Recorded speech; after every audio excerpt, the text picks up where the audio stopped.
Start with Andy. Becky, just what did you think of kind of your team's performance in the first game of the playoffs? How would you evaluate it? Very good.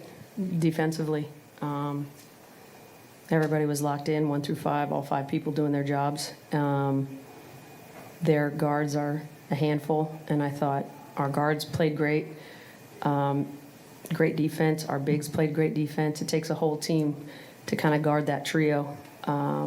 So our bigs covered a lot of ground tonight. They were all over the place defensively.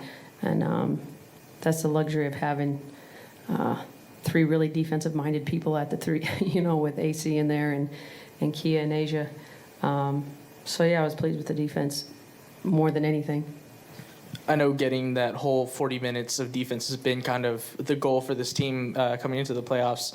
Was there anything specifically that was different from how maybe they've played over the last couple weeks or what kind of led to this defensive performance? I think it's the playoffs, and they want to do it. They want to get out there, play well. We did a little bit different. We mixed in some junk, but we kind of cleaned it up. I thought they did a great job of just executing whatever defense we were in. We did a lot of different schemes on Copper, just trying to keep her off balance and guessing most of the game.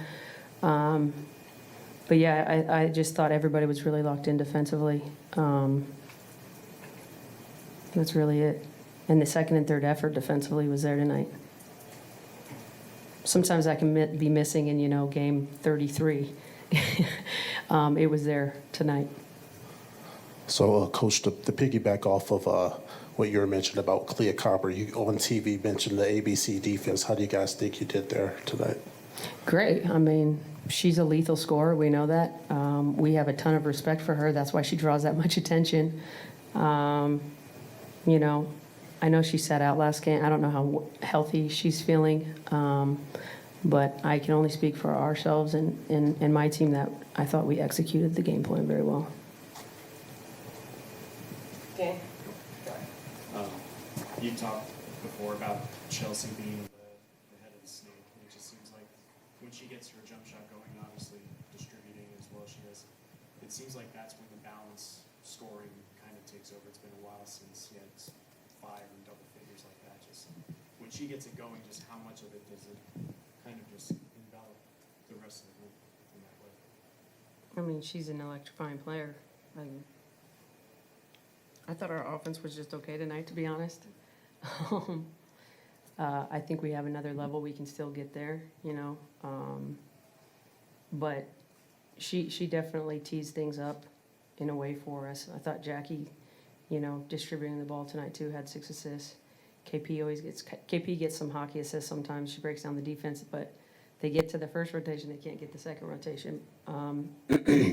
So I think there's definitely things we can learn on. There was definitely some possessions that I wasn't thrilled with, and it's about cutting down on those kind of no movement. We're waiting on Chelsea to make a move, or we're watching and waiting for her to do something amazing.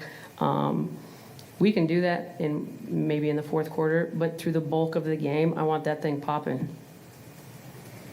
Coach, timeline question. I'm not even sure if you're aware, but 2 years ago today, your jersey was retired less than a mile from here. Since then, coaching all-star games, coach of the year, in the middle of possibly a repeat run to a title. I'm just wondering, what are your thought process, or what is your thought process on the journey so far? I haven't thought about my journey or the retired jersey, to be honest. I had no idea. All my attention this last 2 weeks have been about finishing the season and getting into playoffs. But looking back on it, that's kind of when I first met Nikki and Mark, and I think they were putting their nets out for me then. They set me up, and then they caught me. But it's been amazing, and I'll just say my team and the girls that I get to come to work with every day make this the best decision I've made. Hey, Coach, speaking of the girls you get to work with every day, Chelsea Gray, it was a point in time you was trying to sub her out the game, and she's literally pointing and directing everybody what they need to do as far as defense and offense, and you kind of just sat back and just let her, and even the ref let her continue what she was doing. Like, talk about how amazing that is, like, and how easy she makes her job. Well, I mean, she's definitely a communicator and an organizer out there. You know, I always say if we call something, unless I'm really adamant about wanting a certain play, I tell them run what Chelsea calls. I mean, I just have that kind of trust in her. I know the girls do. She's just on it. And so when you have a player like that, that's cerebral like that, you just roll with it.